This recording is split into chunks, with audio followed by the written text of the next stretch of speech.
Does your garage door go all the way down and then just come back up? Mine's been doing this for a while and I just never got around to fixing it. Before you call a repair guy, there's one adjustment on the side of your opener that fixes it. Took me about 10 minutes. So here's what's going on. Your garage door has a setting called the down travel limit. It tells the motor where the floor is, how far down to drive the door before it stops. If that limit is set even just a little too far, the door hits the floor, but the motor keeps trying to push it further. The opener feels that resistance and thinks it's hitting something, like a kid's bike or a box in the way. So it does what it's supposed to do. It reverses to protect whatever it thinks it hit. The door isn't broken. The opener is actually working correctly. It just has the wrong idea of where the floor is. On a Chamberlain, and this is the same for LiftMaster and Craftsman, you'll find two screws on the side or back of the motor. One controls the up travel and one controls the down travel. You're looking for the one labeled down or close. All you need is a flathead screwdriver. Turn the down limit screw clockwise in my case. It could be counterclockwise in your case.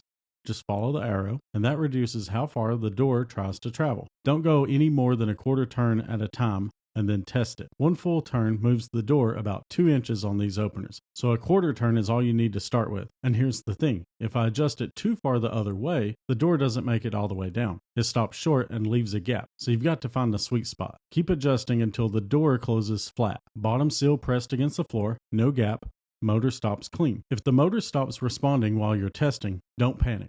It's probably overheated. Give it a couple hours to cool down and try again. After you adjust this, there's one thing you should always do. Grab a 2x4, lay it flat on the floor right in the middle of the door opening, and close the door. It should hit the 2x4 and reverse within a couple of seconds. If it continues to push through or stalls at the 2x4, your downforce is set too high. There's a separate force adjustment screw right next to the travel limit. Turn that one down a little and test again. This takes 10 seconds and it's worth doing. The auto reverse is the only thing stopping the door from crushing whatever's underneath it. If adjusting the travel limit didn't fix it, pay attention to when the door reverses. That tells you which problem you may have. If the door reverses before it reaches the floor, like partway down the track, your close force may be set too low. The motor feels normal friction from the tracks or weather stripping and thinks it's hitting something. There's a force adjustment screw right next to the travel limit. Turn it up slightly, but don't crank it. Always run the 2x4 test after. If the door won't even start closing or reverses immediately after you hit the button, check the safety sensors at the bottom of the tracks. They send a beam across the opening, and if one of them gets bumped or dirty, the opener thinks something's in the way and refuses to close. Clean the lenses, make sure both lights are solid, and check whether or not they're pointed at each other. That's it. One screw, 10 minutes, no parts.